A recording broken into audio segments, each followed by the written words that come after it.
السلام علیکم ورحمۃ اللہ وبرکاتہ۔ کیا حال ہے آپ سب کے؟ میں امید کرتی ہوں آپ سب ایمان و تقوی کی بہترین حالت میں ہوں گی انشاءاللہ۔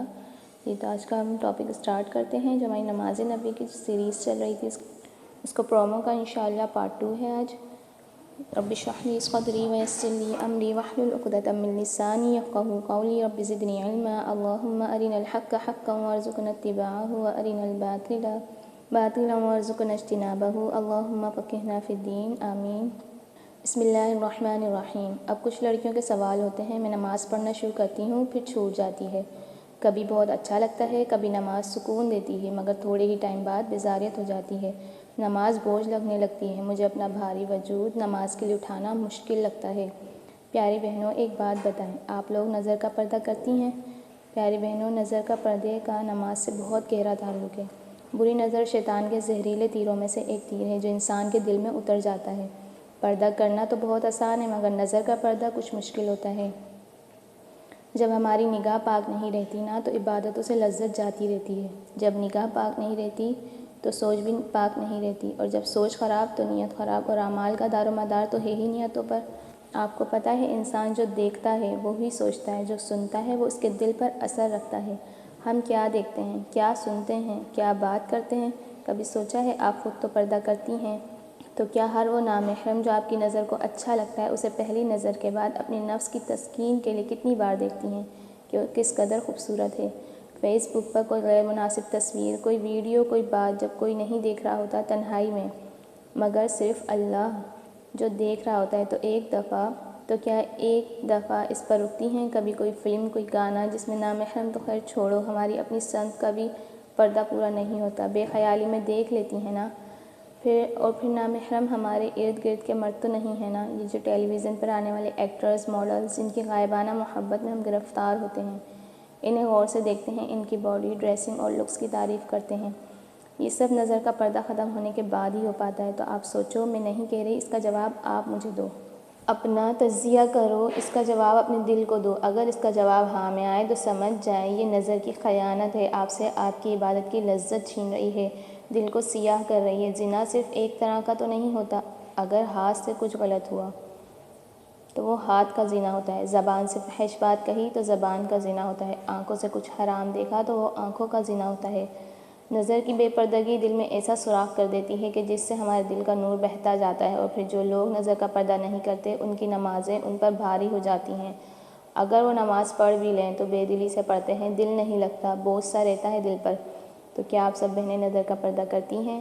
اگر نہیں تو آج سے عہد کریں کہ میں کروں گی انشاءاللہ۔ جب کبھی غلطی سے کچھ غلط دیکھ بھی لیں، اگر کبھی آپ کا نفس آپ کے ایمان پر حاوی آ جائے تو فوراً استغفار کر لیا کریں، اللہ کی طرف رجوع کر لیا کریں، پھر آپ دیکھنا نمازوں کا لطف، عبادت کی لذت اور دل کا سکون سب آپ کو عطا کر دیا جائے گا۔ اور ایک اور بات، سکون نماز میں رکھا گیا ہے کہ قرآن خود کہتا ہے کہ بے شک اللہ کے ذکر سے دلوں کو سکون حاصل ہے۔ اب اگر کسی کو وہ سکون محسوس نہیں ہوتا نا تو اس کے ایک مثال سے سمجھیں، ایک بیمار شخص ہے، اس کو آپ اس کے پسندیدہ کھانا لا کر دو، وہ نہیں کھائے گا، اب وہ کہے کھانے میں لذت نہیں، یہ تو کوئی بات نہ ہوئی نا، کھانے میں لذت ہے، کھانا وہی ہے مگر اس کا معدہ بیمار ہے۔ اسی طرح سکون عبادت میں رکھا گیا ہے، لیکن جس کو نہیں ملتا اسے سمجھ جانا چاہیے کہ اس کا دل بیمار ہے، اور اس دل کی صحتیابی کا نظر کی حفاظت کا بہت گہرا تعلق ہے۔ میری پیاری بہنوں، جب آپ نماز نہیں پڑھتے تو مت سوچیے گا کہ وقت نہیں ملا، یہ سوچنا کہ ایسی کون سی خطا ہوئی ہے کہ اللہ پاک نے اپنے سامنے کھڑا کرنا بھی پسند نہیں کیا۔ آج ہم جانیں گے کہ نماز پڑھنے کے سائیڈ ایفیکٹ، یعنی نماز سے ہم جسمانی اور دماغی دونوں طریقوں سے مضبوط ہوتے ہیں۔ پھر ایسی کیا چیز ہے جو ہمیں نماز پڑھنے سے روکتی ہے؟ پھر ایسی کیا چیز ہے جو ہمیں نماز پڑھتے وقت دھیان برقرار نہیں رہنے دیتی؟ اے انسان، تجھے کس چیز نے تیرے رب کی یاد سے غافل کر رکھا ہے؟ خود سوچیں نا کہ یہ کس قدر ناانصافی ہے کہ جب آپ سے پوچھا جائے کہ کیا آپ کو اللہ سبحانہ تعالیٰ سے محبت ہے تو آپ کا جواب ہوتا ہے جی ہاں، اور جب پوچھا جائے کہ پھر اللہ سبحانہ تعالیٰ سے باتیں کرتی ہو، نماز ادا کرتی ہو، تو آپ کا جواب ہوتا ہے جی نہیں یا کبھی کبھی۔ اس کا مطلب کیا ہوا کہ آپ کو محبت نہیں ہے، بلکہ بس بچپن سے والدین نے یہ بات سکھا دی، یا کسی استاد نے یا کسی قاریہ نے کہ اللہ سبحانہ تعالیٰ سے کوئی محبت نام کی بھی چیز ہوتی ہے، لیکن عمل میں آپ زیرو ہو۔ تو اس کا مطلب کہ محبت نہیں یا محبت میں کمی ہے۔ اچھا یہ بتائیں کہ آپ سب کا دل تو کرتا ہوگا کہ آپ جنت میں جائیں اور وہاں جا کر اللہ سبحانہ تعالیٰ کا قرب حاصل کریں، ہے نا؟ تو جن لوگوں کو اللہ سبحانہ تعالیٰ سے محبت ہوتی ہے نا، وہ اپنے اعمال کا بھی خیال رکھتے ہیں، وہ اللہ سبحانہ تعالیٰ کے لیے 5 نمازیں تو کیا تہجد کے لیے بھی تیار رہتے ہیں، تو پھر اللہ سبحانہ تعالیٰ ایسے لوگوں کو جنت میں پروٹوکول بھی دے گا انشاءاللہ۔ جو لوگ ایمان لائے اور نیک عمل کرتے ہیں اور نماز پڑھتے ہیں اور زکوٰۃ دیتے ہیں، اور ان کو ان کے کاموں کا صلہ اللہ کے ہاں ملے گا، اور قیامت کے دن نہ ان کو کچھ خوف ہوگا اور نہ وہ غمگین ہوں گے۔ اس آیت میں بات ہو رہی ہے کہ اللہ سبحانہ تعالیٰ آپ کو صلہ دے گا، تو پھر یہ بات مجھے اور آپ کو سوچنے پر مجبور کیوں نہیں کرتی کہ اللہ سبحانہ تعالیٰ جو کافروں اور منکروں کو بھی کتنا نواز رہا ہے، حالانکہ وہ منکر ہے، تو کیا آپ کو اور مجھے اللہ سبحانہ تعالیٰ اجر نہیں دے گا؟ کہ آپ کو اور مجھے اللہ سبحانہ تعالیٰ صلہ نہیں دے گا؟ پھر سوچیں کہ وہ اجر کتنا بڑا ہوگا، کتنا بڑا، ہم تو محدود عقل والے لوگ سوچ بھی نہیں سکتے کہ وہ اجر و صلہ کتنا بڑا ہوگا۔ واللہ یہ کتنا ہی خوبصورت احساس ہے نا، جو لفظوں میں بیان کرنا مشکل ہے۔ پھر بات آج بھی اسی نقطے پر ختم ہوگی کہ اللہ سبحانہ تعالیٰ سے محبت کریں، اللہ سبحانہ تعالیٰ کے لیے قربانیاں دے کر دیکھیں، اپنے آرام اور سکون کی قربانی۔ پھر ہم ہی وہ لوگ ہوں گے جو اللہ سبحانہ تعالیٰ کے لاڈلے ہوں گے، جن کی دعائیں پلٹ کر واپس نہیں آتی ہوں گی انشاءاللہ۔ جو نماز نہیں پڑھ پاتے، علماء ان کے لیے لکھتے ہیں کہ اور نماز نہ پڑھنے والوں کا روزہ بھی قبول نہیں ہوتا، حج بھی قبول نہیں ہوتا، اور باقی صدقہ بھی قبول نہیں ہوتا، اور خیرات بھی قبول نہیں ہوتی۔ کتنی ڈرنے والی بات ہے نا یہ۔ نماز کی فضیلت، اس کو قائم کرنا، قائم کرنے کی اہمیت، اس کا ثواب، فرض نماز کا ثواب، سنتوں کا ثواب، نفل نمازوں کا ثواب، اتنی زیادہ چیزیں ہیں، اتنی زیادہ ہیں کہ میں بیان نہیں کر سکتی ہوں۔ عصر کی نماز کے تعلق سے ہے کہ جس شخص کو عصر کی نماز چھوڑنے کا غم بتا دیا جائے کہ عصر کی نماز چھوڑنے سے کیا غم ہوتا ہے، کیا تکلیف قیامت کے دن ہوگی، اتنا غم ہوگا جیسے کہ اس کے پورے رشتہ دار مر گئے اور پورا مال اس کا لٹ گیا۔ ایک ہی ساتھ خبر آئی، رشتہ دار مر گئے اور پورا مال لوٹ لیا گیا، اتنا غم ہوگا ایک عصر کی نماز چھوڑنے کا۔ فجر کی 2 سنتوں کا کتنا اجر ہے؟ فجر پڑھنے کا اجر یہ بتایا گیا ہے، فجر پڑھنے کا اجر یہ ہے کہ دنیا میں جو کچھ ہے اس سے بہتر ہے فجر کی 2 سنتیں پڑھنا۔ تہجد کی نماز جو انسان ادا کرتا ہے، اس کے اللہ کے نزدیک درجات بلند ہوتے ہیں، اس کے گناہ معاف ہوتے ہیں، اس کے لیے نیکیاں لکھی جاتی ہیں، اور وہ اپنے اس سے پہلے صالحین کے طریقے بھی چلتا ہے، اور اس سے جسمانی بیماریاں دور کر دی جاتی ہیں۔ نفل عبادت کی اہمیت یہ بتائی کہ جب بندہ نفل میں آگے بڑھتا ہے، جو اللہ تعالیٰ کی توفیق سے ہوتا ہے، آگے بڑھتا ہے، تو ایک مقام یہ آتا ہے کہ بندہ اتنا آگے بڑھ جاتا ہے کہ اللہ اس کا ہاتھ بن جاتا ہے، جس سے وہ کام کرتا ہے، جس کا معنی یہ ہے کہ ایک مثال ہے، مثلا اللہ صحیح کام لیتا ہے، ہر چیز سے صحیح کام لیتا ہے، تو اس کی آنکھیں بن جاتا ہے جس سے وہ دیکھتا ہے، مطلب ہر چیز میں جو دیکھتا ہے صحیح دیکھتا ہے، اس کے کان بن جاتا ہے جس سے سنتا ہے، دیکھنے کا مطلب ہر چیز صحیح دیکھتا ہے، اس کے کان بن جاتا ہے اس سے سنتا ہے، اس کے معنی ہر چیز وہ جو سنتا ہے وہ صحیح ہوتی ہے اور وہی سنتا ہے۔ یہ نماز تو ہمارے لیے اللہ کی طرف سے خوبصورت تحفہ بھی ہے اور جنت میں جانے کی چابی بھی۔ نماز امت کے لیے اللہ تعالیٰ سے ملاقات کا، کانٹیکٹ کا ذریعہ ہے، یعنی ہمارے رب سے ملاقات کا ایک ایسا کنیکشن جو کبھی بھی ڈسکنیکٹ نہیں ہوتا،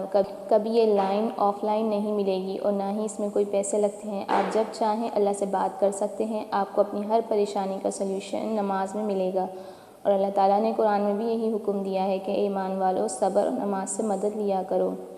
دیکھیے اللہ تعالیٰ ہم سے اتنی محبت کرتا ہے کہ وہ چاہتا ہے کہ ہم اس سے 1 نہیں 2 نہیں بلکہ 5 مرتبہ کانٹیکٹ کریں اور بات کریں، اپنی پریشانیوں کا تذکرہ اس سے کریں۔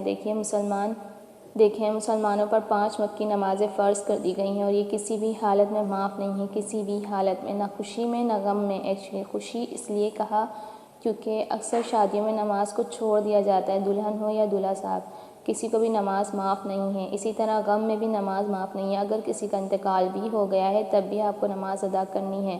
سردی میں، گرمی میں، بارش میں، کسی بھی موسم میں یا سفر میں یا بیماری میں بھی نماز معاف نہیں ہے۔ بیماری میں نماز نہیں پڑھ سکتے، بیماری میں نہیں پڑھ سکتی تو بیٹھ کر پڑھ لیں، اگر اتنی شدید بیمار ہیں کہ بیٹھ کر بھی نہیں پڑھ سکتی تو لیٹ کر پڑھنا ہے۔ نماز معاف نہیں ہے کسی بھی حالت میں۔ آج ہم کتنی ہی نمازیں جان بوجھ کر چھوڑ دیتے ہیں جبکہ کوئی عذر یا کوئی پراپر ریزن نہیں ہوتا، تو دیکھیے ایسے لوگوں کے لیے نبی صلی اللہ علیہ وسلم نے فرمایا کہ جو جان بوجھ کر نماز کو چھوڑ دیتا ہے تو اللہ کا ذمہ یعنی رسپانسبلٹی اس سے ختم ہو جاتی ہے۔ اللہ اکبر۔ شیطان نے زنا نہیں کیا تھا، شراب نہیں پی تھی اور نہ ہی جوا کھیلا تھا، بلکہ اس نے صرف ایک سجدے سے انکار کیا تھا اور اس پر ہمیشہ کے لیے جہنم کی آگ چسپاں کر دی گئی۔ اور آج ہم کیا کر رہے ہیں؟ آج آپ خود حساب لگا لیجیے کہ آپ دن بھر میں 5 وقت کی نمازوں کا کیا سوچ کر نمازوں کو چھوڑ دیتی ہیں۔ بتائیے کتنے عجیب و غریب ہیں ہم، کوئی بھی بہانہ بنا کر نمازوں کو چھوڑ دیا جاتا ہے، جیسے کہ سفر میں تھکے ہوئے تھے، شاپنگ میں مصروف تھے، شادیوں میں تھے، وغیرہ وغیرہ۔ دیکھیے یہ سب بہانے، اور اسلام ان بہانوں کی اجازت نہیں دیتا۔ آپ کوئی بھی ہو، جتنے ہی بڑے خاندان اور سوسائٹی سے تعلق رکھتے ہیں، جتنے بھی بڑی پوزیشن پر فائز ہوں، آپ پر 5 وقت کی نمازیں فرض کر دی گئی ہیں اور آپ کو اپنی ساری نمازیں ادا کرنی ہیں۔ حدیث میں آتا ہے کہ نبی صلی اللہ علیہ وسلم نے فرمایا کہ نماز کو چھوڑنا کفر ہے، یعنی نماز چھوڑنے والا کافر ہے۔ یہ ہم سے کہا جا رہا ہے جو بلا وجہ نمازیں چھوڑ دیتے ہیں۔ دیکھیں کسی کو کافر بول دو کتنا زیادہ برا لگتا ہے نا، ایون کافر کو بھی کافر بول دو تو انہیں بھی برا لگتا ہے، مگر یہاں تو احادیث میں ڈائریکٹلی ہم جیسے لوگ طرف اشارہ ہے جو نماز آسانی سے چھوڑ دیتے ہیں۔ اچھا آپ مجھے بتائیے، یہاں آپ کافر ہیں؟ نہیں نا، تو پھر آپ نماز کیوں نہیں پڑھتے؟ یہ تو لاجیکلی بھی اللہ تعالیٰ کو چیلنج کرنا ہو گیا کہ اللہ نے ہم پر نماز فرض کی ہے نا، وہ بھی 5 وقت کی، پھر بھی ہم نہیں پڑھیں گے؟ استغفر اللہ۔ پھر یہی معاملہ ہو گیا ہے نا یہ کہ اللہ ہمیں 5 وقت کی نمازوں کا حکم دے رہا ہے، آرڈر دے رہا ہے۔ آپ سمجھ رہے ہیں نا آرڈر کون دے رہا ہے؟ اللہ رب العالمین۔ اس کے باوجود ہم کیا کر رہے ہیں؟ اگنور، نظر انداز سے اللہ کے حکم کو، نمازوں کو بنا کوئی ریزن کے فوت کر رہے ہیں۔ یہ بہت بڑا نقصان، بہت بڑی ہلاکت ہے، اسے سمجھیے آپ۔ ایک حدیث میں تو یہ بھی آتا ہے کہ بے نمازی کا انجام روز قیامت فرعون، قارون، حامان کے ساتھ ہوگا۔ استغفر اللہ، یعنی روز قیامت ہمیں فرعون کے ساتھ کھڑا ہونا پڑے گا۔ اللہ اکبر۔ دیکھیے دنیا میں جس انسان کو ہم پسند نہیں کرتے اس کے ساتھ کھڑا ہونا بھی پسند نہیں کرتے، تو پھر فرعون جسے اللہ نے دنیا اور آخرت دونوں میں ذلیل کر دیا، اس کے ساتھ کھڑا کرے گا۔ اللہ ہمیں قرآن میں آتا ہے کہ جنت والے جہنم والوں سے پوچھیں گے کیا چیز ہے جو تمہیں جہنم میں لائی؟ وہ جواب دیں گے کہ ہم نماز نہیں پڑھتے تھے۔ میں یہاں پیرنٹس کو بولنا چاہوں گی، ماں باپ کو، کہ وہ بالکل نمازوں کے لیے سیریس ہو جائیں۔ اولادوں کے معاملے میں بھی اپنی اولادوں کو نماز کا پابند بنائیے، ورنہ وہ جنت بھی کیا جنت ہوگی جس میں ہماری اولادیں ہمارے ساتھ نہ ہوں۔ اسی لیے قرآن میں فرمایا گیا ہے کہ اے ایمان والو، اپنے آپ کو اور اپنے گھر والوں کو جہنم کی آگ سے بچاؤ جس کا ایندھن انسان اور پتھر ہیں۔ اللہ تعالیٰ ہمیں نمازوں کا پابند بنائے اور کہنے اور سننے سے زیادہ عمل کی توفیق عطا فرمائے۔ آمین یا رب العالمین۔ وآخر دعوانا الحمد للہ رب العالمین۔ السلام علیکم ورحمۃ اللہ وبرکاتہ۔